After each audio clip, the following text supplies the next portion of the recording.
नमस्कार दोस्तों, राधे राधे, जय श्री कृष्णा। दोस्तों, स्वागत है आपका फिर से इस चैनल पर। दोस्तों, रामायण में रावण की पत्नी मंदोदरी तो आपको याद ही होगी। जी हाँ, वही मंदोदरी जिन्होंने अपने पति रावण को कई बार अनैतिक कार्य करने के लिए मना किया था। कहा जाता है कि मंदोदरी एक ज्ञान स्त्री थी और वह इस युद्ध का परिणाम जानती थी, इसलिए वह हमेशा से ही इस युद्ध के खिलाफ थी। जब रावण द्वारा माता सीता का हरण किए जाने की खबर सुनी थी तो उस वक्त मंदोदरी ने रावण को माता सीता को सम्मान पूर्वक वापस भगवान श्री राम को वापस लौटने की सलाह दी थी। लेकिन रावण ने मंदोदरी की बात नहीं सुनी, जिससे लंका का विनाश हुआ। राम रावण का युद्ध हुआ जिसमें रावण मारा गया और मंदोदरी चाहकर भी उसे बचा नहीं पाई। लेकिन क्या आप यह जानते हैं कि रावण के मरने के बाद मंदोदरी का क्या हुआ? आखिर कौन थी मंदोदरी? क्या सच में मंदोदरी ने विभीषण से शादी कर ली थी? अगर आप भी इन प्रश्नों के जवाब जानना चाहते हैं तो इस वीडियो के अंत तक जरूर बने रहिएगा। लेकिन दोस्तों, वीडियो में हम आगे बढ़े तब तक के लिए आप वीडियो को लाइक करके दोस्तों के साथ शेयर करें और चैनल को सब्सक्राइब नहीं किया हो तो सब्सक्राइब करके बेल आइकॉन को प्रेस कर ले। तो चलिए शुरू करते हैं कि कौन थी मंदोदरी। हिंदू पुराणों की कथा के अनुसार मधुरा नाम की अप्सरा कैलाश पर्वत पर गई। कैलाश पर्वत पर भगवान शिव ने अपने शरीर पर भस्म लगा रखी थी। माता पार्वती उस समय वहां पर नहीं थी।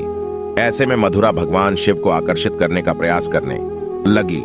माता पार्वती के कैलाश पहुंचने पर मधुरा के शरीर पर शिव की भस्म और उसके भगवान शिव को आकर्षित करने के प्रयासों को देखकर देवी पार्वती बहुत क्रोधित हुई। उन्होंने मधुरा को श्राप दिया कि 12 साल तक वह मेढक के रूप में एक कुएं में रहेंगी। इस श्राप के कारण मधुरा उस कुएं में मेंढक के रूप में रही। उसी दौरान कैलाश में असुर राज मायासुर और उसकी पत्नी कैलाश में तपस्या कर रहे थे। वे दोनों एक पुत्री प्राप्ति के लिए तपस्या कर रहे थे। 12 साल के कठिन तप के बाद जब मंदोदरी अपने वास्तविक रूप में आई तो कुएं में ही रोने लगी।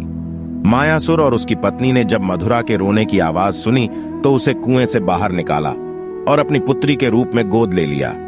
उन्होंने मधुरा का नाम बदलकर मंदोदरी रख दिया। रावण और मंदोदरी का विवाह कैसे हुआ? कथा के अनुसार एक बार रावण मायासुर से मिलने मंडोर गया था। वहां उसने मंदोदरी को देखा था। वह मंदोदरी की सुंदरता पर मोहित हो गया। रावण भगवान शिव का परम भक्त था। बिना उनकी आज्ञा वह कोई काम नहीं करता था। मंदोदरी से विवाह के लिए भी उसने शिव जी से आज्ञा ली और मायासुर के समक्ष मंदोदरी से विवाह का प्रस्ताव रख दिया। शक्तिशाली रावण के प्रस्ताव को मायासुर टाल नहीं पाया और इस प्रकार रावण तथा मंदोदरी का विवाह हुआ। कहा जाता है कि मंदोदरी ने भगवान शिव से यह वरदान मांगा था कि उसका पति इस धरती का सबसे विद्वान और शक्तिशाली हो। उस समय रावण ही एकमात्र ऐसा पुरुष था जो धरती का सबसे विद्वान और शक्तिशाली था। कहते हैं रावण मंदोदरी की सुंदरता पर इतना मोहित हुआ कि उसके कई पत्नियां होते हुए भी वह मंदोदरी को यह वचन दिया कि केवल मंदोदरी ही उनकी प्रमुख रानी और लंका की महारानी होगी। कथाओं में मंदोदरी को एक पतिव्रता नारी के रूप में वर्णित किया गया है। रावण से विवाह के बाद मंदोदरी को मेघनाथ और अक्षय कुमार नामक 2 पुत्र भी हुए थे। कहते हैं कि मंदोदरी अपने पति द्वारा किए गए बुरे कार्यों से अच्छी तरह परिचित थी। वह हमेशा रावण को यही सलाह देती थी कि बुराई के मार्ग को त्याग कर सत्य की शरण में आ जाए। लेकिन अपनी ताकत पर घमंड करने वाले रावण ने कभी मंदोदरी की बात को गंभीरता से नहीं लिया और उसका परिणाम तो आप सभी जानते ही हैं। क्यों किया मंदोदरी ने विभीषण से विवाह? जब रावण ने सीता का हरण किया था उस वक्त मंदोदरी ने इसका विरोध किया। उसने मां सीता को पुनः राम को सौंपने को कहा था, लेकिन रावण ने मंदोदरी की बात को अनसुना कर दिया। प्रचलित कथाओं के मुताबिक राम रावण के युद्ध में विभीषण और मंदोदरी सहित कुछ गिने चुने लोगों को छोड़कर रावण के पूरे कुल का नाश हो गया था। रावण की मृत्यु की खबर जब मंदोदरी को मिली तो वह युद्ध भूमि में रावण के शव को देखकर तेज आवाज में विलाप करने लगी। कहते हैं वहां मंदोदरी की नजर श्री राम से भी टकराई। मंदोदरी को इस तरह विलाप करता देख प्रभु श्री राम को भी अति दुख हुआ था। लंका के सुखद भविष्य के लिए श्री राम ने विभीषण को लंका का राजपाट सौंप दिया था और उन्होंने मंदोदरी के सामने विभीषण से विवाह करने का प्रस्ताव रखा था। लेकिन उस समय मंदोदरी ने उसका कोई उत्तर नहीं दिया। इसके बाद प्रभु श्री राम पत्नी सीता और भाई लक्ष्मण के साथ वापस अयोध्या लौट गए। वहीं दूसरी तरफ मंदोदरी ने रावण के वियोग में खुद को लंका के कमरे में बंद कर लिया और वह बहुत दिनों तक कमरे में बंद रहने के बाद बाहर निकली और फिर उसने विभीषण से विवाह कर लिया।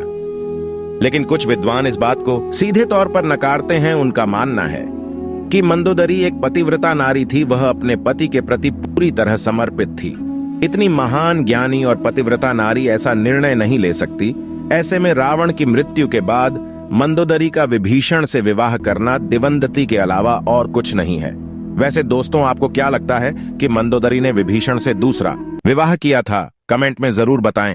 इस वीडियो में फिलहाल इतना ही। उम्मीद है आपको आज की वीडियो पसंद आई होगी। अगर हाँ तो वीडियो को लाइक करें और इस तरह की और भी जानकारी के वीडियो देखने के लिए चैनल को सब्सक्राइब कर ले। धन्यवाद।